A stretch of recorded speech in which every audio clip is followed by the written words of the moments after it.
I'm so excited to be here. I um, I learned to ballroom dance from two important men in my life, my father and my grandfather. And my father used to dance the way he was, which was easygoing and relaxed. And you felt the same way when you were dancing with him.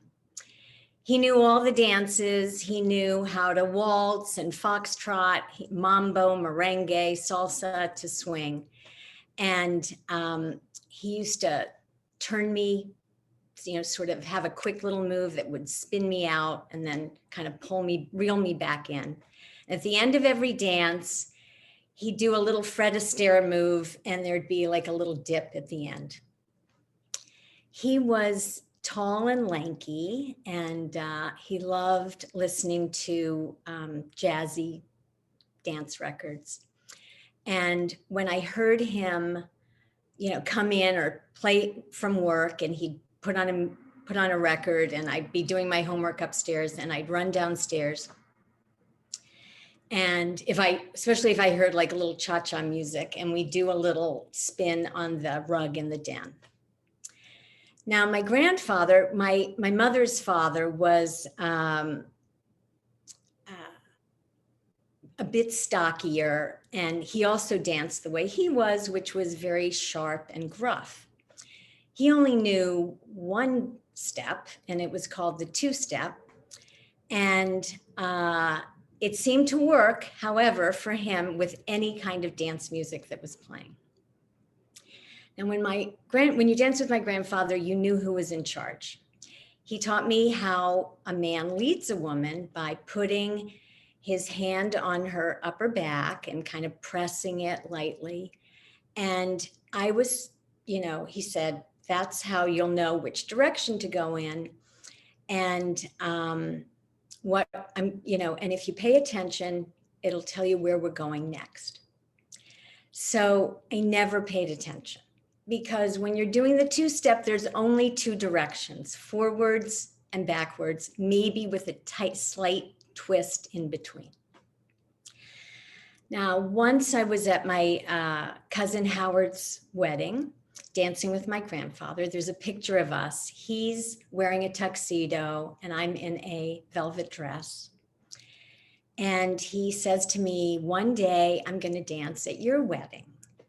And he sort of sings it. I think it was a song, because he used to sing, I'm going to dance at your wedding.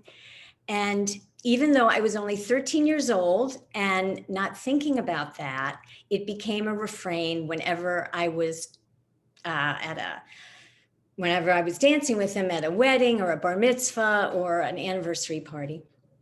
So when years and years later, when I did get engaged, I was so excited to call my grandparents and tell them. And my grandfather was over the moon. And I knew why. And I said to my fiance, Henry, we have to get a great dance band. A couple months before I was getting married, my cousin Wendy got married, and that ended up being the last time I danced with my grandfather, because he died suddenly a few days later from an allergic reaction to an insect bite.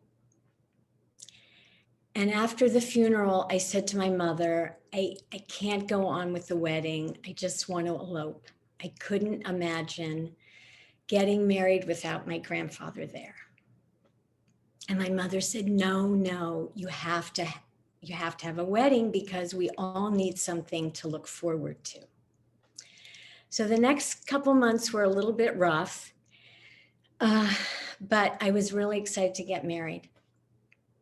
The day came, though, and I felt like I was only half myself. And at the reception, I did the traditional dance with my new husband. And then I did the father-daughter dance with my dad, which even in my wedding dress, he ended with a dip. But that was it. I didn't feel like dancing anymore. And I just kind of moved away from the dance floor, and we went around and we talked to people, and We took pictures, we listened to toasts, we cut the cake. And as the day was winding down, I saw in the corner of the room at a table by himself, an older man. And I knew who that was. It was my grandfather's estranged brother, Mitchell. He and my grandfather were always at odds. I'd only met him once because at some point they'd sued each other. But my grandmother insisted that he be invited to the wedding. So I looked around. I didn't even know if anyone had even spoken to him that day. He'd come in from Chicago and he was divorced. I knew he'd come in alone. And I went over to say hello. And he spoke with my grandfather's same gravelly voice. And at that moment, a friend of ours was getting up on stage. He played the saxophone and he wanted to play with the band. And they started a Benny Goodman song. And without thinking, I just said, "Uncle Mitchell, would you like to dance?" And he said, yes. And we did. And it was the two-step. And I felt his arm, his hand pressing against my back. And it was the first time I paid attention. And it was like my grandfather's hand guiding me on the floor. I was giddy from champagne that day, and I forgot to cry. Thank you.